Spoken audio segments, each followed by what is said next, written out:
Well, hello, everyone. Welcome to World at War Comics. Cannot wait to talk to Sara once again. Sara Frazetta, Frazetta Girls, comic book writer. Cannot wait to talk about that. I have your vampire run, Dead Flowers. This is another one. Sara, how are you? It's been a while. I'm so good and so glad to see you. I'm so glad you made this happen. Not me. You made this happen. No, so I know you're super busy. A lot of things going on in your world. Obviously, you have delved into like an entire different part of a business model when it comes to action figures, which I am like ecstatic. Like the Conan that came out is just bonkers, beautiful and amazing. But obviously, Fire and Ice, Horseman. Cannot wait for some of the other stuff that I've heard is coming. So maybe we could talk a little bit about that. But you doing well, Sara? Yeah, just like I told you before we went live. I don't know. I'm like, is it almost Christmas? I don't know. Everything's a blur. We did an event with the original art in early November. Traveled in between, moved to a new house. Now we're in our busiest time of the year, so it's just been it's been fun but crazy. Yeah, I mean that holiday season is here. Do you see a big uptick like most of the companies when it comes to the holidays? Oh yeah, our Black Friday we just did really good. We like to do the Black Friday sale. Of course, today though, I'm starting to fulfill orders, and Shopify crashed on Cyber Monday. So us and a bunch of other small businesses had no Shopify backend for hours. I mean, I can imagine the sheer horror on the Shopify's end of knowing that, but it was just crazy timing. Where we're like, did they get hacked? Like, are we about to go into a blackout? Is it all over? Well, I don't know where you live, Sara, but I was out. Obviously, we were off during the Thanksgiving. I was like terrified to go anywhere on Friday because I'm not a big fan of crowds and being in a Target with a bazillion people fighting over stuff. Yeah. I didn't see it. I did not see a lot of people out. So I'm wondering if like the Black Friday, but from a cyber perspective leading up to Cyber Monday, isn't becoming bigger than the actual Black Friday of going to a physical, brick and mortar. I think so. I think people are just doing I think it's like mainly Amazon. They're just, you know what I mean? It's like, how do you compete with those sale prices? But I too, I was like looking on the internet, and my partner Joe, he's like, what are you going to buy today? I'm like, I don't even see a deal. Like I didn't see anything. My algorithm's not feeding me to consume. I don't understand what's happening. But yeah, I think today it was definitely, I saw a little bit more of an uptick where it's like now the emphasis is more Cyber Monday. Everything okay with Shopify now? Did it all go back up and everything's running? Calendars are coming, guys. Yeah, I know. Everyone's freaking out right about the calendar. I'm like, oh my God, where are the labels? Well, it's like the most pressure though. I just like always feel like terrible. Like, people are waiting for Christmas presents. Yeah. So you have to be on it. I've ruined some Christmases in the past, and I can't sleep at night if I ruin a Christmas. Oh, horrible. Yeah. No, understood. I mean, it's so stressful, but yeah, that's the business we're in, right? So, but congratulations on all this success. I mean, you're absolutely killing it right now. Let's talk first maybe about the comic book, because I'm really excited about this next one. So obviously we had Fire and Ice. We have 4 issues out right now. The legend Bill Willingham is the writer on it. And if you haven't picked these up, these are available in shops. I have a shop in Austin that still has issues 3 and 4 because I was just there and I checked. But the series has been a lot of fun. I know there's been a few delays, but it was worth it because I absolutely enjoyed it. The art is like next level. Yeah, Leonardo Manco is a genius. He really is, and it does take a long time. I mean, I got to knock on wood, but every issue it's like a 6-month delay, then it's a year delay, and I have told people very candidly that I can't promise you when the next issue will come, but it will be worth the wait for the trade paperback, because I think we're going to do it in his black and white, his pen and ink work. Because it's his colors, he does his own coloring as well. But to see it in its form, and it's just with the ink, oh my God, it's incredible. And he just puts in there so many little details that you just don't see anymore because people have time constraints, right? But with Manco, we're just like, well, okay. We've all kind of we were panicking at first, and then now we're all just like, it is what it is. I mean, when you see the artwork, though, it is so worth the wait because he is fantastic. I mean, literally, it's going to stand the test of time for sure. Like, I mean, it really will. I'm like, all right, when are those awards going to come for this? Yeah, I mean, Eisner's, come on, look at Manko. He's killing it. It's insane what he does. It's insane. And then I love Bill's writing when it comes to fantasy. I mean, who's better than him when it comes to fantasy? His scripts were so fun when we were reading them, and just like his little side notes on his own writing. They were he's a character for sure. No, absolutely. And he's fabulous. I love him. And then we had the one shot of Tigra, which was a lot of fun as well. Again, art is insane. So that brings us to you, Sarah. We have Nekron coming, which is really exciting. A lot of pressure after those guys. How long is that? You know, in the shadow of Bill Willingham, no big deal. I'm like, Nick and Matt, are you crazy? Dynamite. I love them. Thank you guys for giving me an opportunity. It's a little wild of them, but you know, they're believing in me and they want me to do it. So they said, do you want to do they first offered, they're like, do you want to do a one shot of Tigra? I'm like, no, she was, you know, Bill just conquered Tigra, and that's not really calling to me. What was calling to me was Nekron, because who doesn't want to write a villain story? But I was sparked with Nekron. One line in the movie always stuck with me in Fire and Ice. It was when Dark Wolf called Juliana a wolf bitch. And I'm like, why? Like, it doesn't make any sense at all in the context of the film.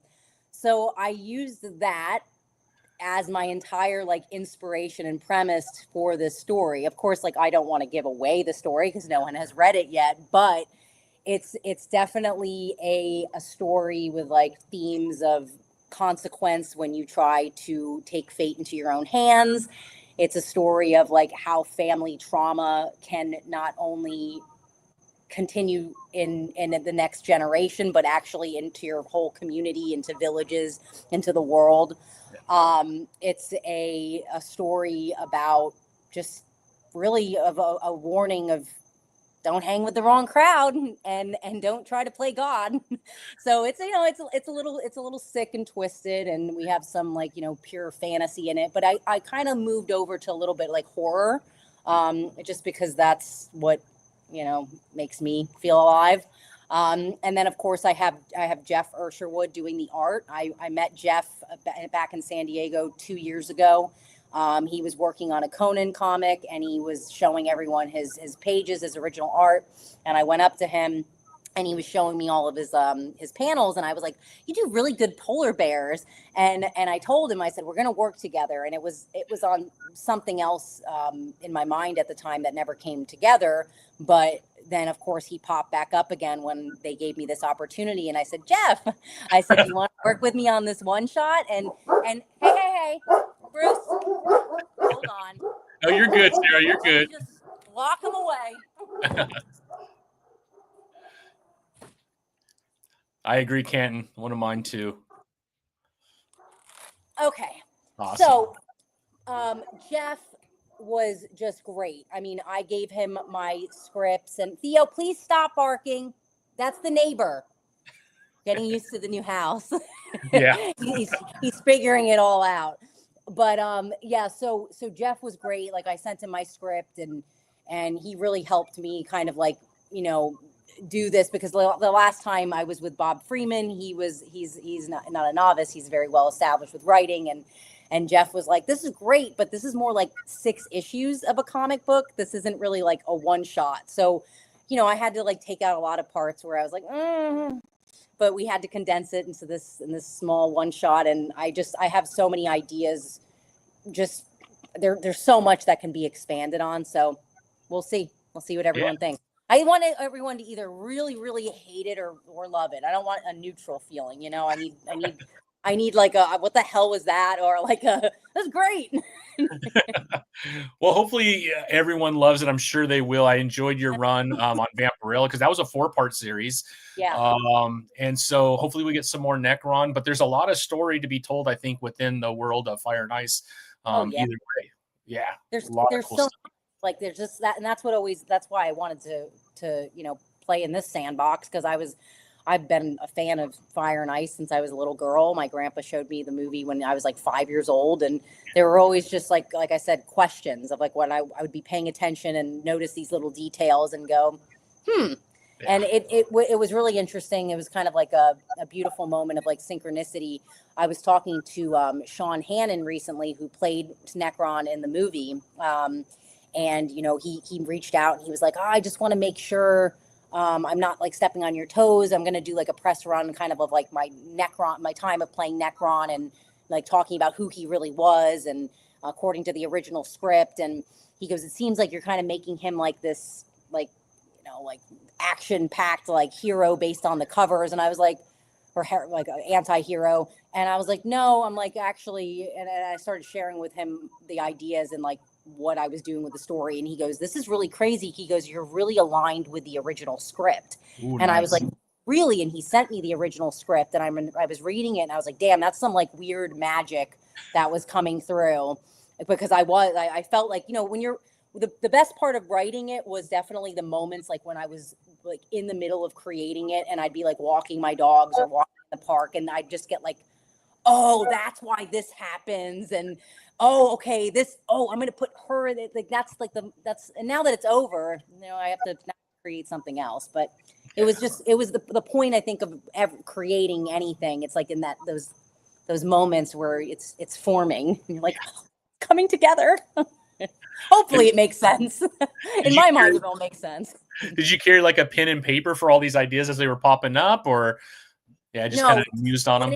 When it's good, it doesn't leave. Like when it's kind of like, then maybe you'll forget it. But when it's like oh no, this is it. It's my brain. It's in there, locked in. That's awesome. Yeah. Yeah, definitely. Yeah, we had some people that didn't even realize you had a Vampirella run, but yeah, check it out. It's called Dead Flowers.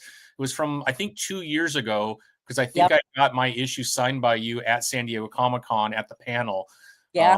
With Joe Jusko, I think Liam Sharp was there, Jeff Shanks. There was quite a few folks there. That was an awesome panel, by the way. That was a lot of fun. Yeah, that was a fun panel. That was awesome. Do you do New York Comic-Con too, Sarah? No, they snub our panels. I'm just gonna call it out right now. Really? On your show. Yeah, they snub us. Isn't that? And I told my friend Rob, who's always the moderator, Rob Selkovich. He's great. Yeah. Did we submit again? I'm like, no. I'm done being snubbed. I love San Diego. They have my loyalty. And do you do any of the cons in Florida too? Like Mega or?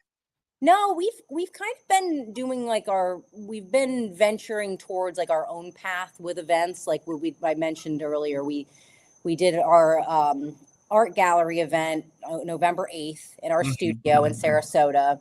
So we had like our merch, just like a little like kind of like pop-up store, and then we had a huge like centerpiece of Italian food, because what's an event without food? So I'm kind of like just curating, and then we of course the main showcase of the show is the original art. So we're just kind of curating. We're starting to curate our own sort of shows, just because in the past there's so many like big booths and huge vendors and everything, and if we go to those shows, it's going to have to be done like in a way of like how like Mezco does their booth at San Diego, but we're still a little ways out logistically to do that. Yeah. I mean, that would be amazing, but love seeing it at San Diego, because you usually do San Diego every year, right? Yeah, just for the panel for now, like I said, because like when we do a show, we don't want to go back into like what we started from, like with the table, and not to like, that's great as a starting point for anyone, but with just the brand that we're building, it's like it's Frazetta, and I remember way back in I don't know, it must have been like 2015, Jimmy Palmiotti and Billy Tucci, and like I love those guys. They're straight shooters, and they'd say, this is Frazetta, you need to like go big. And I'm like, I don't have the money. Does anyone have the money to do this? I said, we'll get there one day. But I always kept that in the back of my mind. I'm like, that's gotta be the goal. Yeah.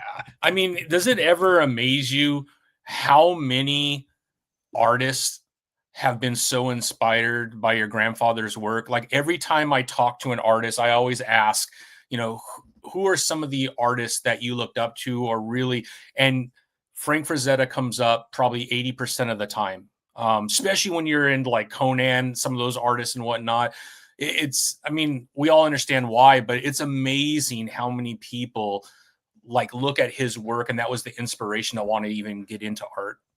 Yeah, it's incredible. It's like artists and just people who appreciate art. It's like they uh, I was talking to my friend the other day, and she's like, my cousin bought a print from you guys, and he didn't know that I was friends with you, and he's just the biggest fan of your grandpa. And I was like, that's and I always say, I'm like, that's crazy. It's a beautiful thing. He's inspired so many people on every level. And yeah, there's of course, like there's accounts like on Instagram, for instance, that will follow the page, and we're huge fans of them. And then when they follow, I'm like, damn, they were fans of grandpa too. Like, that's crazy. I always just say it's crazy. I don't have any other words for it besides it's just, it is. And I feel like he's, it's been 15 years since he passed, 6 to 15 years. And it's his fame keeps growing now. It's like this resurgence of Frank Frazetta. I mean, what the original art's going for, that Conan Nanape just sold for 13.5 million. And then, now Kirk Hammett's Conan's going up, and I don't know. I'm seeing like 15, maybe even 20. I don't know if it could go that high, but I wouldn't be surprised. And Grandpa deserves that. And he knew he deserved that too. He worked really hard, and he knew that he created something that was just so unique, and it was gonna last forever. Yeah. The other thing too, I love what you're doing is these Frazetta Fridays. Oh, thanks. I think you're opening the door to a lot of people who maybe don't know a lot about Frank. Maybe they've seen a lot of his artwork, but to go in, even the baseball one that you did, because I'm a big baseball fan, and see that kind of a passion, and to see another side of your grandfather, because we know him as an artist. We know obviously the art, especially being a Conan fan. I know everything he's done with Conan, but this other side of him and some of his other passions, I think it just really brings that human side out of him. Obviously he was an artist, but he was so much more than that. Oh yeah, like I love doing them too, and I have to thank Arnie Fenner. He's been doing like so much research and helping me with scripts and everything, and bringing it together. And as you know, it's just us. I edit everything, so of course it's like growing pains of trying to like. I actually deleted my first two because I was like, oh, they're so bad. The audio was horrible, and the lighting was orange, and so it's like it's very like technical, but then on the other side of just getting to like be immersed in like Grandpa's story, right? Like of course, like I knew Grandpa, as I've said it so many times, as Grandpa, but like to know him more and more with this like chapters of his life. And I love the baseball one. Was just like I think that he would have liked that one the best, because that was the closest thing to his heart. And he was like, so it was just anything that was like about competition would be his number one. He's like, just show me as the true competitor that I am, So I really I'm happy to do them. I have another one coming about a week. So I'm a little behind. I'm like a week behind right now. I'm like, oh God. How often, when you are coming up with a topic to dive into, do you find out something new about your grandfather that you weren't aware of? Every time. Really? Like, every time there's just something. And sometimes it's just about the people that, it's about like, Jim Warren or like Trina Robbins, or this, like knowing about the characters, the people, the creatives around him, and how that all like is intertwined together, and the workings, it makes it make more sense. But sometimes after I'll like the Edgar Rice Burroughs episode 1, sometimes there's information like by Bob Barrett, who's an avid Frazetta collector, and he knows a lot about Frazetta. Sometimes like information will come out after, and I'm like, no, I needed that. And it really bothers me. I'm like, I needed that information right before. But it's always, there's just, when I think I've discovered everything, it's like, no, there's still interviews out there. There's still like audio, video, like it's endless. Little treasures. It's fun. It's like being in a game, finding finding all the clues. What was Grandpa doing? Yeah. Just to answer the question, there is a Death Dealer comic. It was by Opus. the publisher Opus that did it. Were you or Frazetta girls part of that at all, or was that something someone else did? That was awesome. It ended. I was just wondering if it was you. It was just, I don't know. I don't know what happened with Opus, but it was a heap of drama. And I think the series started off very promising. I was very into the first couple of issues, and then just things went off the rail. And again, I getting into storytelling, and I see people like companies like Dynamite. They're tried and true. They've been doing this for a long time, and I think a lot of people think, oh, we could just get into it, and it's very, very complicated. It's a lot of money, and a lot can go wrong with having so many different people involved in a project. So in hindsight, I'm like, well, it's just you have to just be very, very careful and partner with people that are tried and true if you're going to put the Frazetta name on it. Yeah, for sure. So I'm really glad you found Dynamite, because they've been around for a long time, and they really know how to do IP, because a big portion of their comic books are IP driven. They do have some creator owned stuff, but most of it's IP driven. And I think you working with a company like that, they get it and they understand it. But I also love how true you are staying to kind of the story. Like we go through this all the time with Conan and Robert E. Howard. And, some Conan stories really kind of go off into left field, and you read it and you're like, a great story, don't get me wrong, but I don't think Robert E. Howard would have written Conan that way. I don't think that's a Conan story. I think it's a story where you put Conan on it, but that didn't feel right. And to be able to work with a publisher, and it allows you that freedom to ensure that there is a lot of connectivity to the true Fire and Ice, to what you're putting out. I think that's also really important, because fans know, right? And fans will tell you if it doesn't feel right, I'm sure too. Oh yeah, and I'm open to that, and I agreed with them. It was especially with it kind of, I don't know what it turned into, but that was what I felt with the Death Dealer series. I was like, this isn't Frazetta. Yeah. And but they had some good one shots and stuff during the run. But yeah, that will be something we're working behind the scenes with Death Dealer. I mean, it's funny though, because I had said I had scorned all the Death Dealer comics that came before Opus, and I was like, how could Grandma and Grandpa not get it right? Like, what was going on? Didn't they have a control, and couldn't they say something? And it's like, yeah, you can again, it's about working with the right team who really honors like the vision. And that's what I have to say. Like, I love about Nick and Matt. They're so Matt Idelson. He's the editor. He's so like receptive to like criticism, or like, no, and that's not working, or just any feedback. It's just okay. Like we respect that. And it's like, it's really hard to find that. And I think that with my grandma was mostly doing the business stuff. And I'm sure back then it was just so complicated. But anyway, all that to say, I think I was cursed by poo-pooing. Why couldn't they get it right?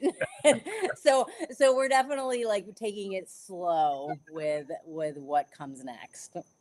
I love it. Well, the last time we talked, I asked you what one character of your grandfather would you like to write a story, and we talked about Sea Witch. Still that. Still that? Is it still that? Have you thought about, obviously not having to say anything, but have you thought about kind of the story you would like to tell about that character?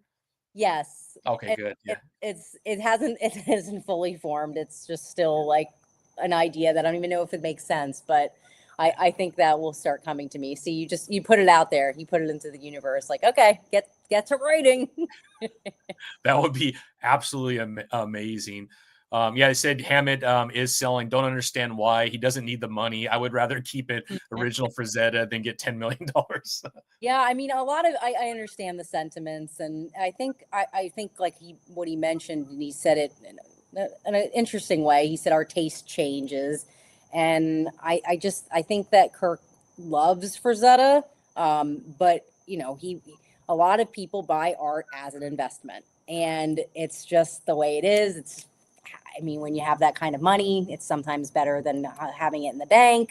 You want to have it in an asset that you can store in a vault. It's not a house that you have to take care of. So I think it's like this other level of people with their finances and moving things around. And it's not to say, who knows if I think he has like 6 other Frazettas. I know he has the Dracula meets Wolfman, which I personally like better. So I think, like my mom had a lot of art and she sold a lot of art, but she holds on to the pieces that really, really touched her. And she would, she has Rogue Roman, and she would never sell Rogue Roman, over her dead body. She could get offered $100 million and say no, because she loves that piece. So I think it's just about what you really love. And my grandpa was the same thing. Sometimes he would sell them, and just my grandma would be like, I wanted that one. And he'd do a repaint, like the Princess of Mars. That's why there's 2 of them. Then there were some that he was very sentimental of, but it ultimately became my grandma's, and I've talked about this in the Collecting Frazetta episode. It was smart, but it was really marketing. My grandma would say none are for sale because they all had a price, the right price, and she was very clever with that. And she, brought people in the museum, and she'd ask you what you did for a living and kind of feel you out. but it's just, hey, to each his own, I guess. To each its own. Yeah, you need to create some Frazetta girls baseball jerseys, Sarah. I agree, Jeff. I agree. Jerseys would be cool. I like baseball. Long sleeve, please. Yeah. There's we have been so short on apparel because we've been focusing on all Icon collectibles. And I actually nudged Joe and I said, please get back into the apparel again. So we have a lot coming. Awesome. I love it. He owns 7, you said?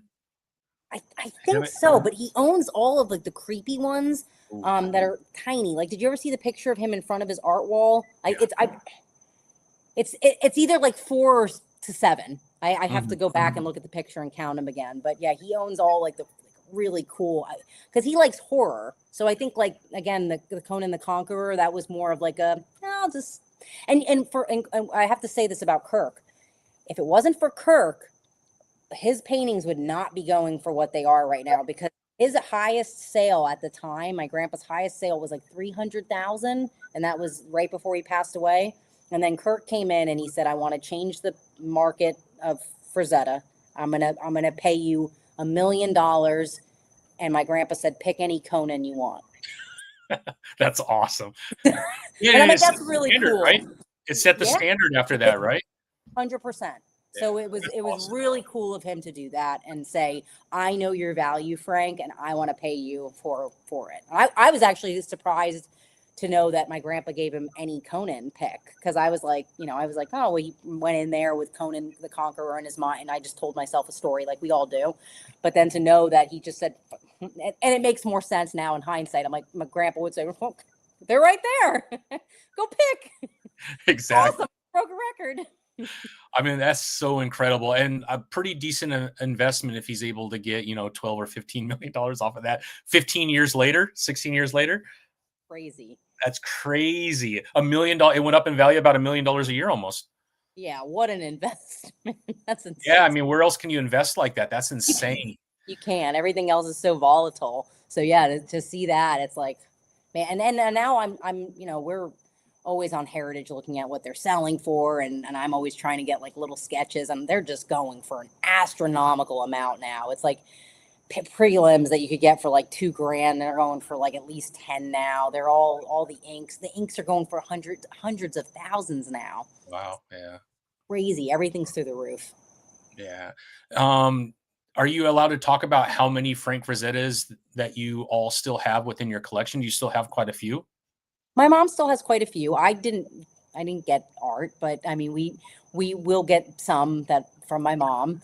And of course, like I said, I'm buying them back, but I'd have to go back and count again. I don't know the number off the top of my head. She has a full vault. I'll say that. Yeah. And she buys them back. The ones, like I said, she sold the Mayonnaise. But then she bought a couple inks and the ones that she really, really likes. So that's just her prerogative. I say, Mom, it's your art. Yeah, absolutely. I think I don't know. This is not the same by any means, but a lot of times, and that's why you see collectors in their 50s, a lot of times we're buying things that we grew up with that really meant a lot to us as a child. And then obviously it gets lost, or you get rid of it, or you throw it away, a garage sale. And all of a sudden you start to think about how it made you feel as a young person. And you get a little bit of that back as you start to recollect some of that stuff as you get a little bit older. The nostalgia is so big right now in a lot of different collectibles. So I know it's not the same, but I can't even imagine that if my grandfather created G.I. Joe, how many G.I. Joe I would have right now, or comics or whatever. I really want to keep buying his artwork. It's like I said, it's the prices. Got to keep working hard to get it back, but it's incredible. But you know what I really love too, because owning it's fine. There's also the more you own and the scary it is, right? Because you're like, there's so much could happen, right? Then you don't want to leave your house, or you're paying for whatever. But I really love just like knowing where they're living. Like I met a collector from the EC Addicts group on Facebook. His name is Barry, and he owns the Mazza of the Moon. And I haven't seen that. I've never seen that piece because I think it was sold. It was Donald Walheim had it from Ace. And then it was sold by Dave Winowitz. So it was just in quite a few hands. And then to know, and he sent me pictures of the original. And then of course, I work with a gentleman named Ken, who has a really great collection. He has Winner of the Coup, Dina, and he brought those to the gallery on the 8th. So just more and more collectors coming out and wanting to share the artwork with other people, and me being able to curate that and just be around it.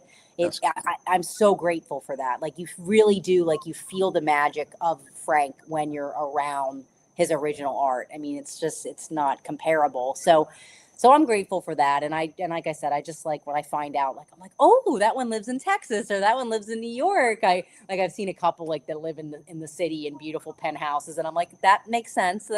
I'm glad they have good homes. They're alive. That kind of answers this question right here. So do you have tabs on the original's existence? It sounds like you have found collectors over time, the ones that are willing to kind of let you know, hey, just so you know, I have this piece, right? Yeah. More and more coming out and talking about it. I think that big sale too got everyone excited. So more and more people are starting to just chirp about by the way. But I definitely don't know where all of them are. Yeah. I do have I have a lead on where Ghoul Queen is, which is it blows my mind, because Ghoul Queen's actually one of and again, a piece that I've never seen. My grandparents sold it long time ago, and probably I think in the 80s. So to be able to see that piece in person would be amazing. So I feel a fan too, where I'm I want to see that original. I have to see that one. I love it. No, absolutely incredible. What I'd like to do, Sarah, if it's okay, I'm going to go to the Frazetta Girls website and share that.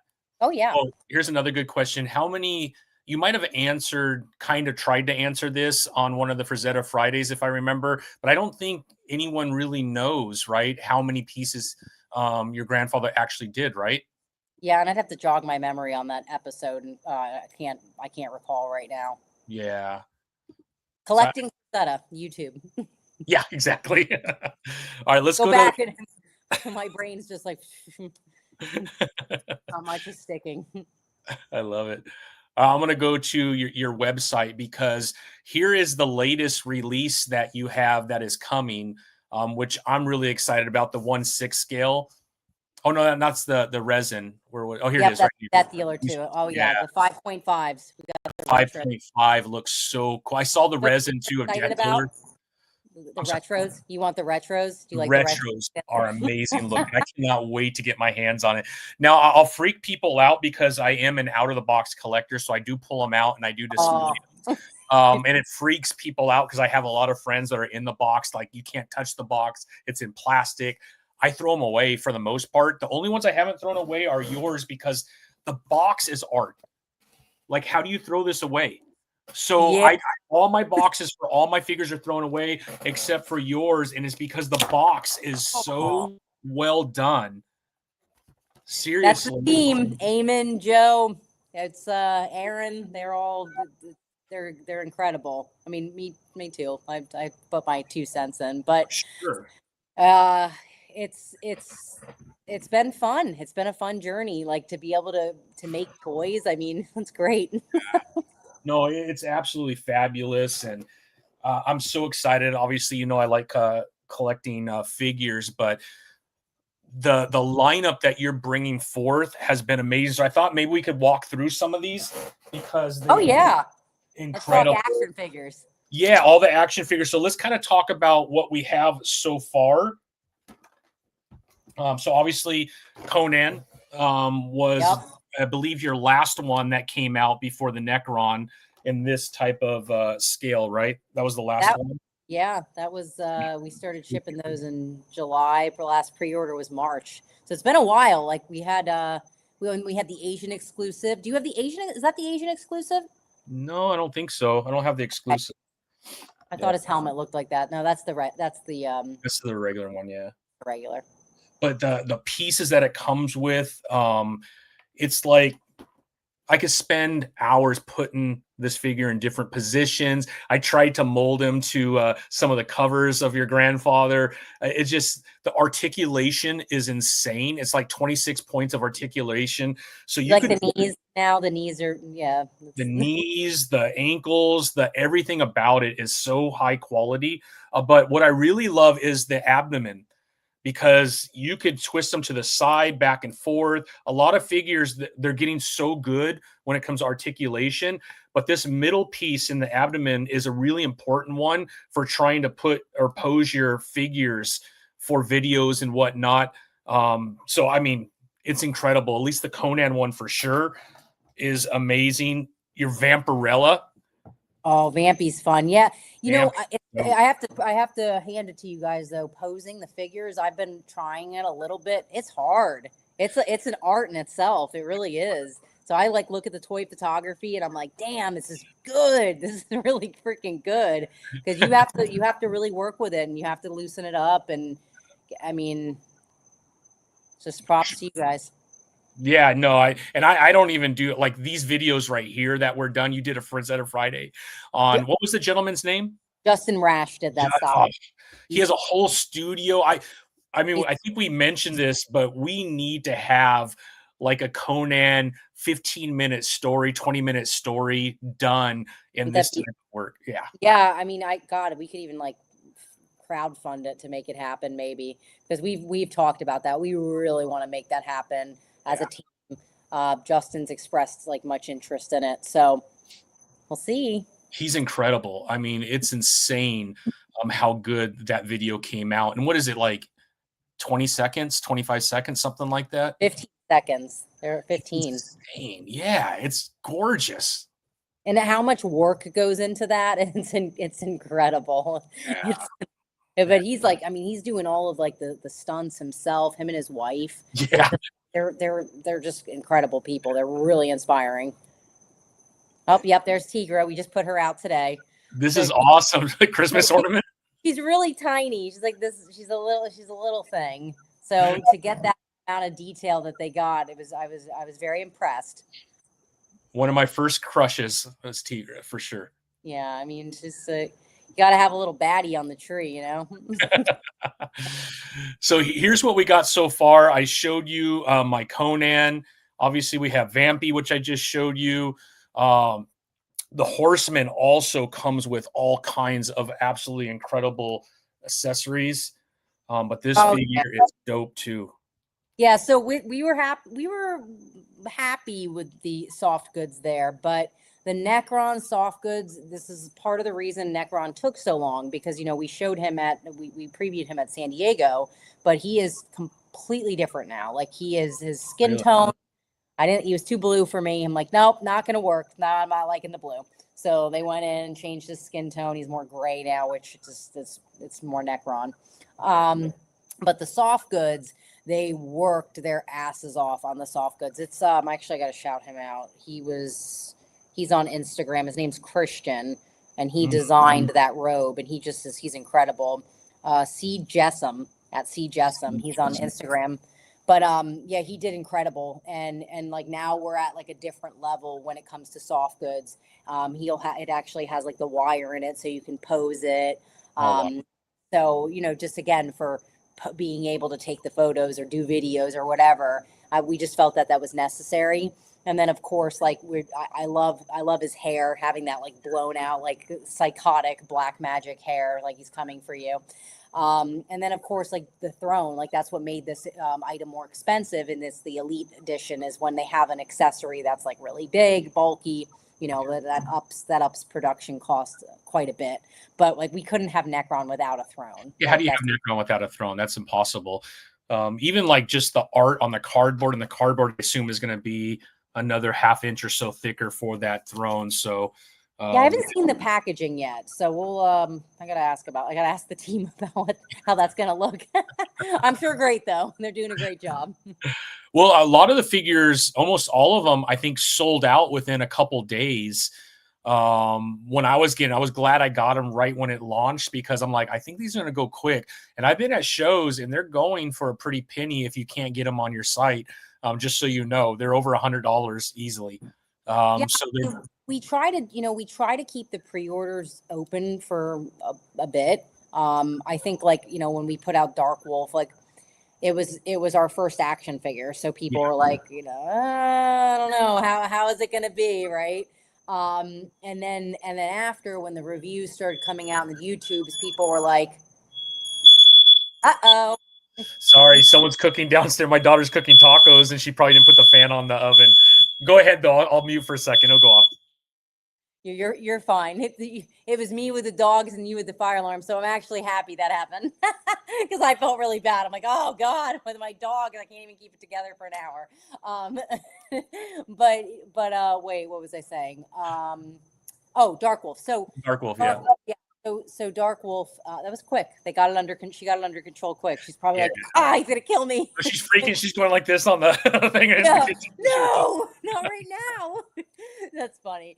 But yeah. So I think a lot of people were just like a little hesitant. We did well on it, and then with Tigra, we had that pre-order open a while. Tigra was a huge learning curve for us because she had some bad hips and bad knees. So we really improved that and worked all the kinks out.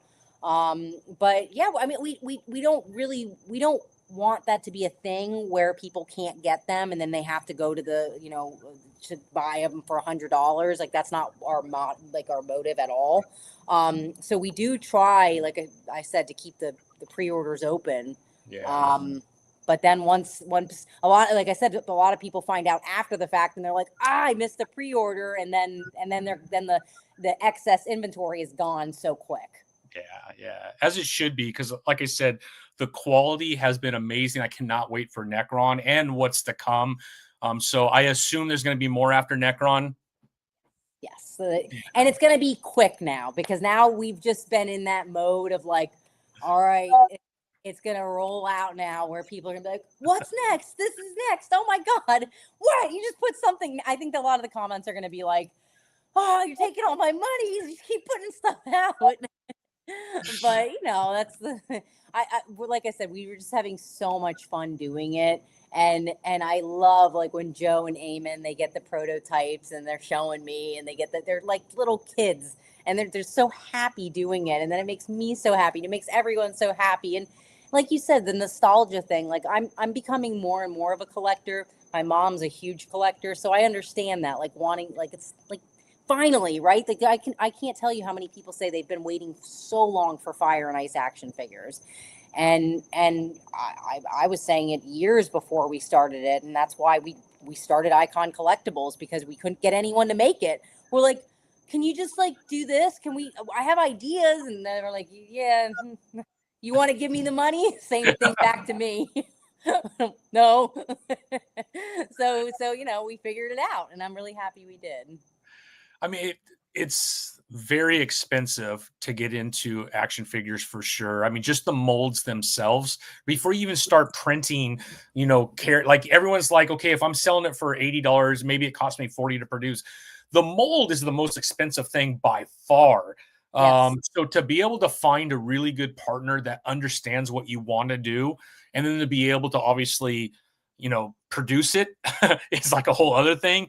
I'm excited that this has got going. Icon Collectibles has been, I'm so sold on it. I think the articulation, like I said, is amazing. I'm able to kind of move them in a lot of different pieces. So if you are an action figure collector, I'm telling you, 1, 2, 3, 4, there's 5, 6 with Nekron so far, at least in this scale, that you could jump on right now, and you could probably still get your hands on most of them. But if more is coming and we're going to get maybe a Death Dealer, a Sea Witch, like I'm hoping that all these amazing characters come to fruition, because I will be buying those, and my wife will be questioning everything that I do, as she always does. I'm running out of room, but I will always make space for these characters, because just sword and sorcery has been such a big part of my life. And I don't know, I absolutely love it. We've had the talk about Fire and Ice. I've watched that I don't know how many times.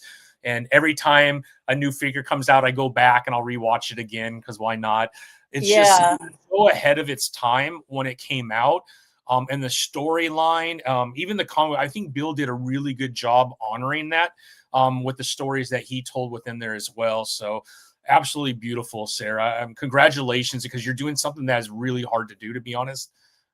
Very hard to do.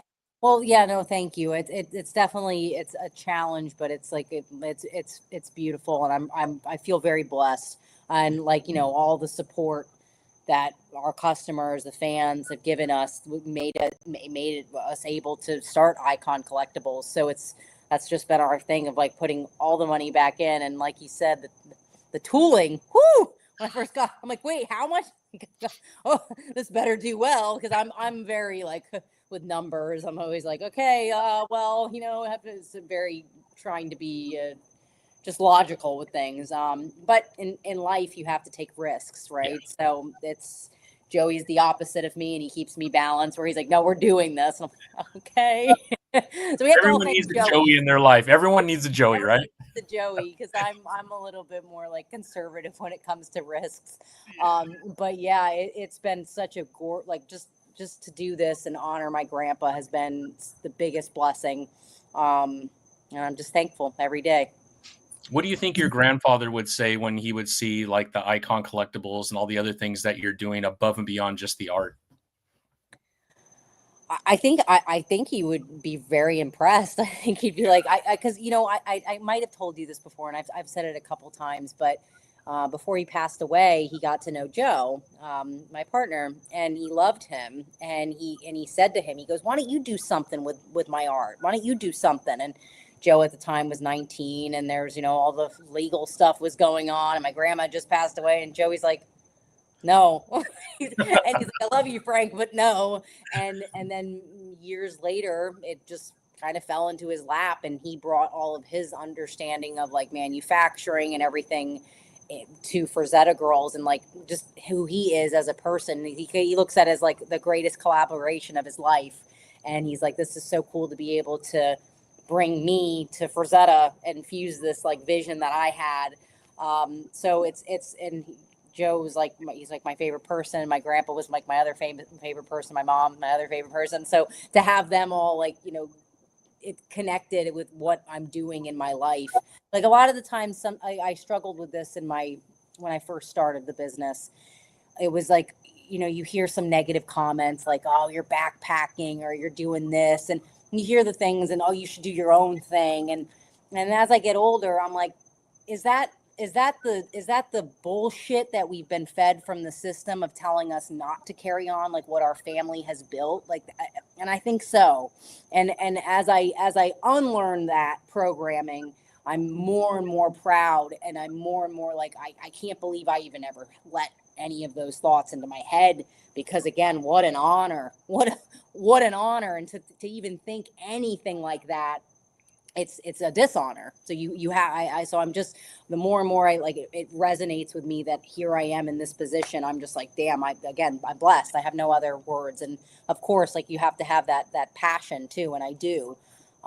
So that's anyone that wants to get into a family business, you should. Yeah. Do it. Don't think you have to like you can do your own, do it your own way. You're an individual, right? You're going to bring your own thing to it, but you don't have to feel like you have to always be like, I don't think I'm going to be I don't have to be the Sara Frazetta. I'm my own. That's silly. Yeah. No, it's absolutely incredible. I would love to ask this question, and I don't know how easy it is to answer, but with everything that you and your mom and Joe all have accomplished with Frazetta Girls, is there like one or two things that you're most proud of all the things that you've been able to do to honor your grandfather? I'm really proud of the Taschen book because it wasn't perfect in every way, but it was such a monumental like stepping point for us, especially with publishing. We had a long, hard road to get out of the entanglement that we were in. Yeah. And that was a long it's very, very public, so it's okay to talk about, but it was a long legal road, and to get into a lawsuit when you're, in your late 20s and going, oh my God, what is this going to look like? And it was painful, and it was long, and it was stressful, but like to get to the point and then see the reward and say, okay, it was worth the fight. That was beautiful. And, it was also undoing what had been done to my grandparents, because they were also part of that legal thing with this publisher. So being able to like kind of set Frazetta free in that sense was really amazing. And then I would say now the other thing I'm really proud of is, again, being able to like curate the art shows, with my mom's collection and now with other collectors. And we have a lot of things lined up in the future, and seeing that all kind of come into fruition from intention. And it's been really incredible. And then of course, Icon Collectables. I mean, Icon Collectables, the action figures have given us so many more opportunities.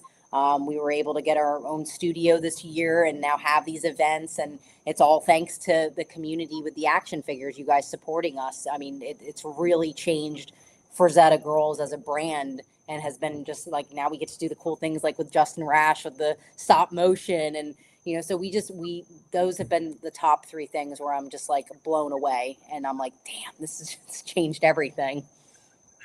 Are you to a point now, especially going through all of that, where you could kind of see a little bit further out of what you want to try and accomplish without having some of the hurdles that you had to gone through before? I mean, there'll always be hurdles, right? But I feel like maybe you've obviously gone to a certain point where I feel like you could just look forward now and carry out a lot of these different things. I don't know if you feel the same way. Absolutely, because now I'm not afraid. Now it's like you start getting to the point of like where it's like a game, and you're like, ooh, fun. I mean, I'll tell you a story today that we had Tigra. She was held in customs for a long time, and they were like, well, we think the package might be lost, and I was like, I just sat next to Joe, and I was like, that sucks, and I was very calm about it. And I remember I reflected when we had that happen with some shirts back in 2017, and that was my money for like a month, like to live on. And I remember I cried, and I was like, what do I gotta do? And I was like, no. And I thought of that progression, and I was like, see, and I could think I could catalog that and say, don't sweat it, right?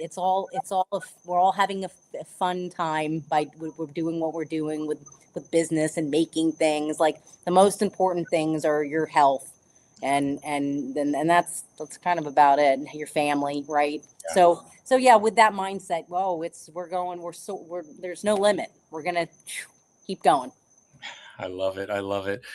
I want to go back to Dynamite, if that's okay, Sarah. I'm going to share the Dynamite site too, so that way we can let everyone also know when the title will be out, all that good stuff.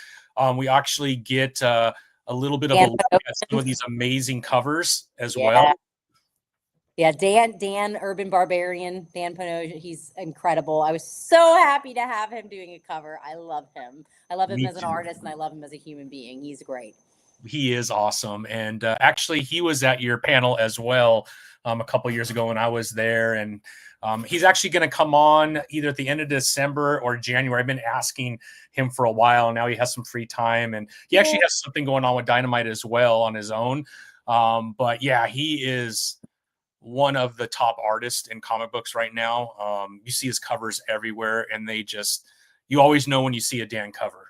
It just has such a unique style. But yeah, that's awesome. You'll have some mystery bags, which is pretty popular right now. I've been caught by the mystery bag a few times. My wife will tell you. But yeah, these will be out, which will be really exciting as well. Here's that Dan cover right here. And then we have the Fire and Ice. Yep. Which 4 issues are out right now, and you could get them all now. And it's just 4 issues, right? 5 is coming soon. I don't know when though. I won't say a date. Yeah, no problem. Is it going to be an ongoing? Was that the idea at the beginning? No, it's just 6. Oh, 6, okay. Yep, and then it wraps it up. But we have, I won't give it away, but we do have more coming in the world of Fire. Very exciting news coming. You have to. I mean, you just have to. Like we said in the beginning, there's so much to expand on. Yeah. But then we have other covers for Nekron. We have Jay Lee, which I was so excited because I'm a huge fan of Jay Lee. So I was like, this is crazy that Jay Lee did a cover for my story because of Grandpa. But still, I can be like, that's crazy. That's amazing. I'm sure you had something to do with it too. I'm sure you had something to do with it there. Oh God, reading it. What the hell is this? And then we have Stephen Gordon, and he was the animation director of animation for the movie. Wow. So it was so cool to have him involved and do a cover. And then I guess I can't say the mystery cover because that would. Yeah, no, don't say. Yeah, you get in trouble. Trust me on this one. You will get in trouble for that one. But what I'm going to do is below, I'm going to put the FOC number to make sure that you are ordering it. It might be actually a little past the FOC, but it's going to hit stores right before Christmas, the 24th. You'll be able to get the one shot of Nekron, which I'm so excited about. Again, all of the issues are out right now, and you could get your hands on them. But yeah, absolutely incredible. All right, Sarah, you've written a 4-part series of Vampirella. You obviously have the Nekron.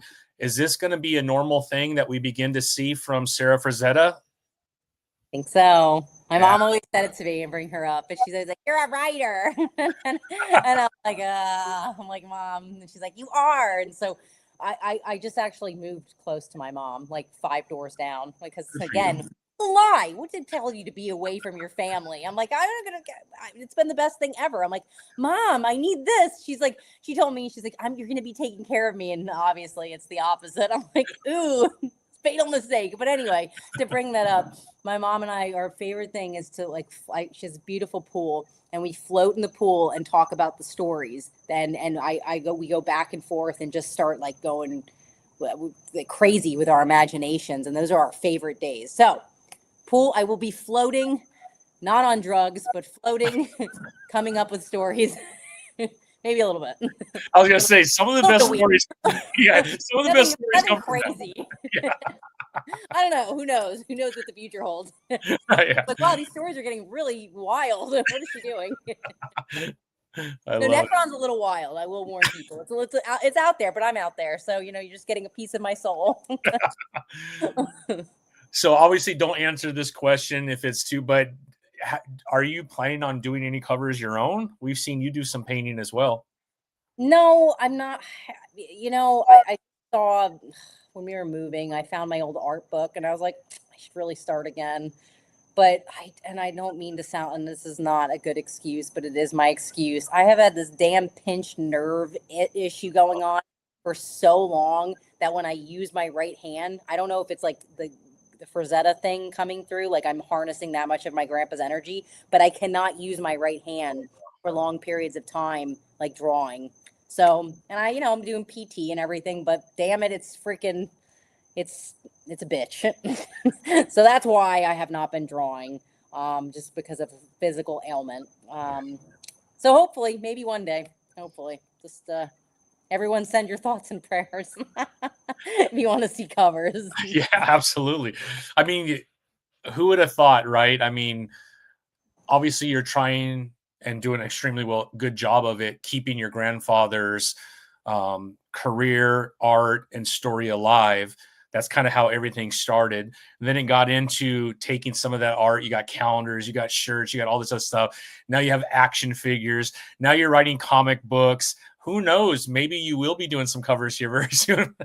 Hey, you know, I have like a lot of like physical things that I have to do now. I have stairs. Maybe it will help me get back into working condition again. I was kind of giving up. I'm like, oh, it's just like I said, it's one of those. Yeah, Won't go that into sucks. it. That Sucks. sucks. Yeah, for sure, for sure. And I'm like, Sarah, my surgery. I'm like, I'm not getting the nerve burnt. I'm not doing it. I'm stubborn like my grandpa. He wouldn't put his oxygen on, and I could never understand it. I'm like, put your oxygen on. Now, as you get older and you start having things, and I'm like, yep, yeah, that's how it is. We get real stubborn. for sure, for sure. Yeah, I'm definitely a very stubborn person myself. Sarah, you're a huge lover of animals and nature. Do you have any stories that you would like to tell that has something to do with nature? Oh yeah, like there's even in Necron, there's a little bit. You're Is gonna there? see, yeah, you're gonna just see a little bit where it's like, well, now I understand why this character did this or why these events happened because of something with nature.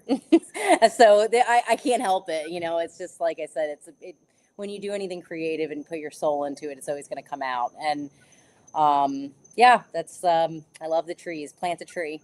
Yeah. I would think Sea Witch would be a really good title for that too, Oh, which could be really cool. I oh think really cool. There is a Sea Witch story in Death Dealer, and I think Torum wrote it. yeah, Yeah, and so that's really the only like Sea Witch story that I'm aware of. Are there others that I should be reading? that was it. But yeah, I think she did a great job. And that was about, you know, they get nature, Yeah. right? So it Mhm. was a message to all of us to stop, to be a little bit more aware of cause and effect. Sure, sure. Yeah, yeah. No, I could definitely see in that area, especially with that character being the perfect character to be able to bring some of that in. But yeah, And I'm absolutely. always thinking about the water here. You know, I'm in Florida, so we had that huge red tide crisis, and of course, then there's every day you see bad news about this place dumping, now this place dumping, and it's like, oh my god. So yeah, there's always a good opportunity to just make people think a little bit Mhm. about, again, consequences. Our water systems are really important. Just learned the 100%. other day. Now I'm getting negative now. No, but I just feel like the aquifers are like running dry in the Midwest, and I'm like, what? Yeah, yeah, This is yeah. this is what we need to be focusing on, not like this other Stuff. distraction. This copper's leaving and water's leaving. What are we doing? Yeah, exactly. Couldn't agree more. Couldn't agree more.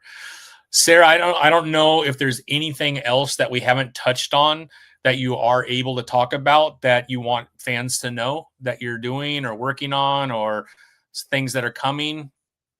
I do want to say that John Carter was delayed, but he is coming soon. That's what Nice. I'll leave you with. Yeah, We've because had you did an X post of John Carter, and then Necron came out, and I was like, oh, maybe something happened with Carter, but he's that's good to coming. know. We had to perfect him a little bit. You know, we're getting all the kinks and making him every figure we want to like top ourselves, right? We're like, okay, better, very I competitive. think that's a good reason for a delay too. As a fan and as a collector, right? I do want really nice pieces on my shelf. And so yeah, I could definitely take a delay if it gives me better articulation or whatever was going on. Awesome. Everything's so damn expensive now. It's like you got to give people quality. Like everyone works really hard for their money, and so we're always like thinking about that. So we want to make the best product like possible. Yeah, no, absolutely. Well, Sarah, I can't tell you how much I appreciate you hanging with me. I do want to be really respectful of your time. I know you're super busy, but I hope to get to see you at San Diego. I should be there this year I'll for be there. that. So yeah, I would love to bump into you and say hi, and you and Joe and whoever else is coming with your entourage. Does your mom go to San Diego? She doesn't. She's a home. She's turning. This is like family things again. She's turning into my grandparents. They're like she has another house up in North Carolina, but that's the first place. That's the only place she like goes to and from. And even that, she's like, I don't know if I want to go anymore. I'm like, oh, you're such a homebody. Because my grandpa, a lot of people don't know this, but he never went anywhere. Like he went to Yeah, California and Florida and like Chicago a few times, but that was it. He never even left the country. Yeah. He's I not mean, a setter. I think in the episode of baseball, you kind of talked about that. Yeah, we want to go Traveling was baseball. Yeah, he's like, find Yeah. me in Brooklyn. Don't if you want to come, if you want to see me, come see me. I'm not going anywhere. Oh, And I now love with it, sir. traveling, though, he's right. Like, I'm not getting on a plane unless it's like really good. I'll be at home. I love it, Sarah. Well, I do thank you. I really appreciate you making time. I'm glad we were able to connect again. Hope we could do this again, especially after Necron comes out and we read. Yeah, the we'll story. talk about it then. Then you can be Love like, what is this? what were you doing? The hell, Sarah? What the hell is this? There's No, a it'll couple be of parts of what the hell, what? it'll be awesome, Sarah, and I'm really happy for you and the entire team over at Frazetta. Big fan, obviously, of everything that you all are doing, and I wish you nothing but the best. Thank you so much. I appreciate you. All right, we'll talk soon, Sarah. Hang on for a second. Thank you, everybody in the chat. Appreciate.